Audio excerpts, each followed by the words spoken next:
Good afternoon, my name is Olga Tamanova, and I want to thank everybody who joins us in Ukraine Media Center Ukrinform. Today is day 569 of the full-scale invasion of our homeland by the occupiers.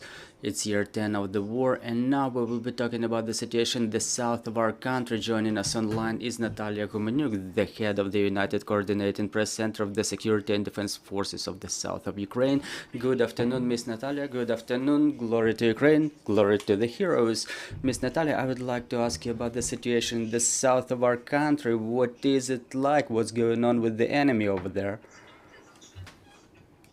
The situation remains quite tense, regardless of the fact that there were no intense attacks by the enemy on the southern regions of Ukraine. Still, there was an intense night work aimed at countermeasures against the enemy UAVs, and the air defense forces of the South Group down 2 enemy UAVs in Vinnytsia and Kherson regions. The enemy continues terrorizing the civil population in the west bank of Kherson region. This is reflected in the daily reports where we document the targeting of civil infrastructure, residential buildings, and even today when they were trying to target Bereslavshchina with guided aviation bombs, they've demonstrated their inconsistency and dropped one of the bombs over occupied Novokakhovka, thus damaging one of the apartment blocks, which resulted in casualties among civil population. And at the same time, the occupiers tried to promote the narrative that it was the result of the activity of the armed forces of Ukraine, but everything is documented. And we remember that it's not the first time that they dropped the bombs over their territories, where, for example, one fighter jet was so unloaded over Belgorod. Ms. Natalia said that the enemy is reinforcing their troops in the south. Is it a rotation or is it a reinforcement coming? Well, they have rotations on a periodic basis. They try to maneuver their troops depending on the development of the operative situation. They suffer a lot in the areas where our forces are advancing in the southwestern part of Ukraine, and our counter-battery work resulted in -3 ships, -3 cannons, +1 Tor MLRS and 36 personnel. And even on a distance, the enemy suffers a lot, which results in the need to pull up more reserves. They established a military hub in the so-called military base Crimea, but the logistics there is quite complicated. It's not in compliance with the requirements of the current conditions, and the situation is developing way quicker than they expect. Thus, they continue terrorizing the civil population in the south and east of Ukraine. They create the territorial defense forces formed of the males, of the local males, but in fact they pick the mobilization resource to replenish their stuff. Ms. Natalia, we know that in the temporarily occupied territories, so-called elections have taken place, or whatever they call it.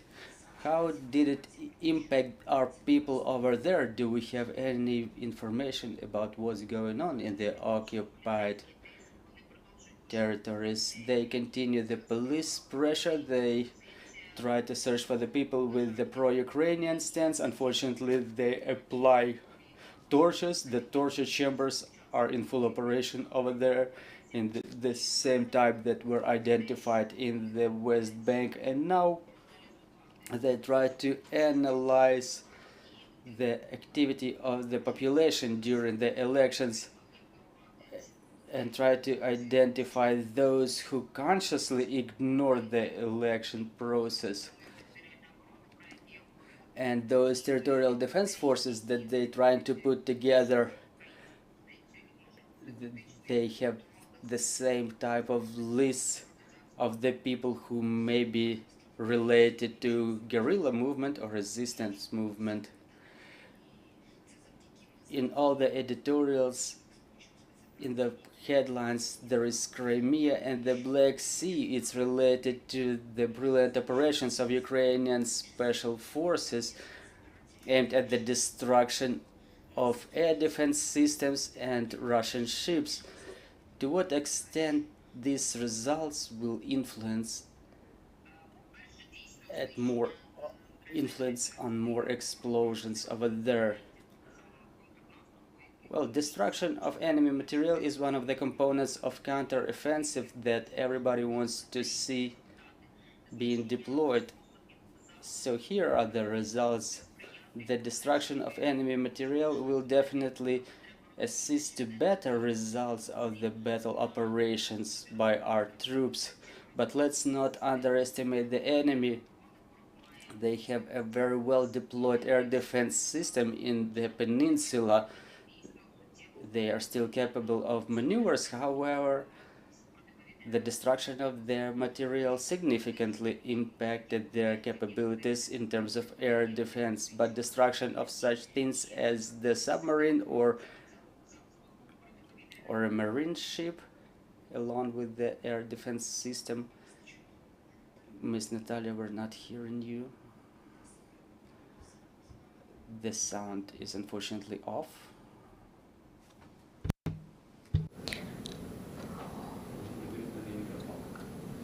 Пані Наталі. Miss Natalia, where we haven't been hearing you.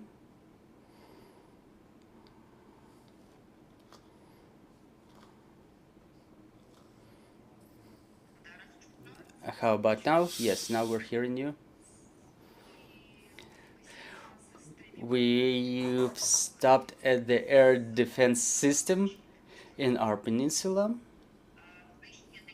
So the destruction of such big objects, apart from the physical destruction of the enemy material, is a powerful moral slap on the enemy who tried to demonstrate themselves as the enemy incapable of destruction, and now they suffer very significant losses.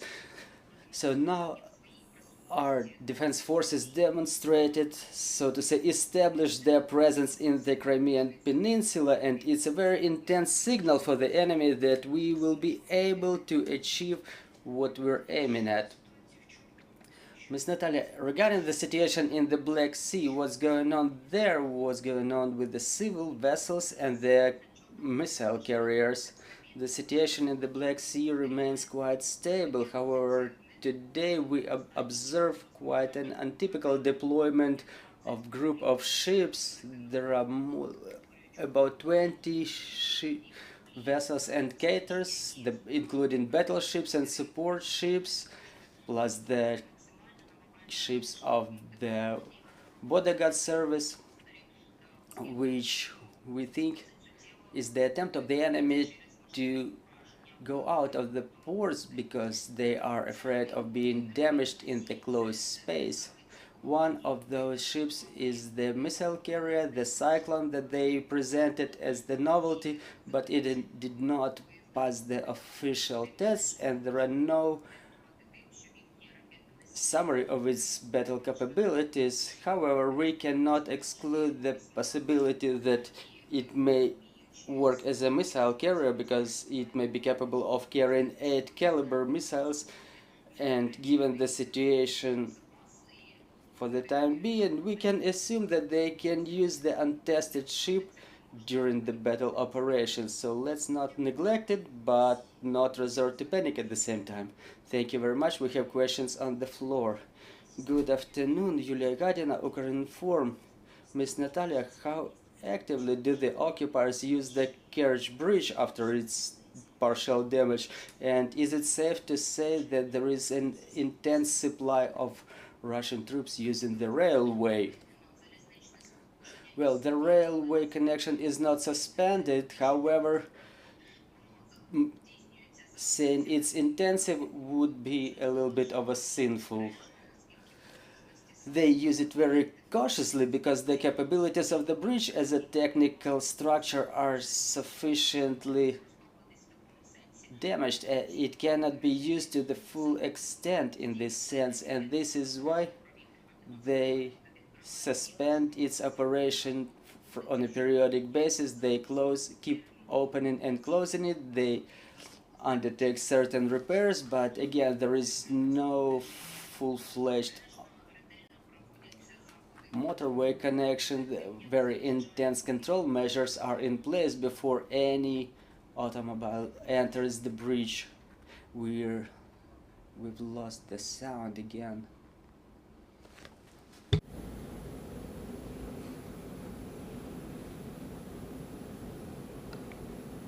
Один, два. 1, 2. Miss Natalia, are you hearing us? Yes, I'm hearing you. Well, we're hearing you too. So the screening measures imposed by the occupiers as an automobile enters the bridge. Yeah, such control measures, they slow down the operation of the bridge and thus rendering it incompliant with the requirements imposed by the necessity of the replenishment of the resources. Thus, they are forced to use the alternative measures such as ferry, and also they try to carry the cargo with the battleships, but there is a period of storms in the sea, and very rarely there is a weather that assists to such transportation. Thus, we can summarize that the logistics of the enemy is slowed down. It does not correspond with the requirements of battle operations, and they have significant complications in their battle operations. Ms. Natalia, is it safe to say that the main logistic way goes now through our Mariupol and Melitopol, or is it incorrect? Well, obviously they try to use the landways to the most extent possible through Armyansk, and of course they try to go through the mainland, but that way is complicated too because guerrilla and resistance movement keep operating together with our fire control.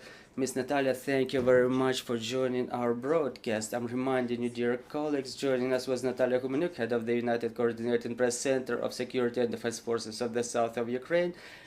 And our next briefing will be at 1 o'clock. We will summarize the meeting between Putin and Kim Jong-un. We will discuss what it means for us, and joining us in this discussion will be Natalia Plaksiyenko-Butyrska, expert on East Asia, Master of International Relations. So stay tuned, let's work together for our victory. Let's thank our security and defense forces, and glory to Ukraine.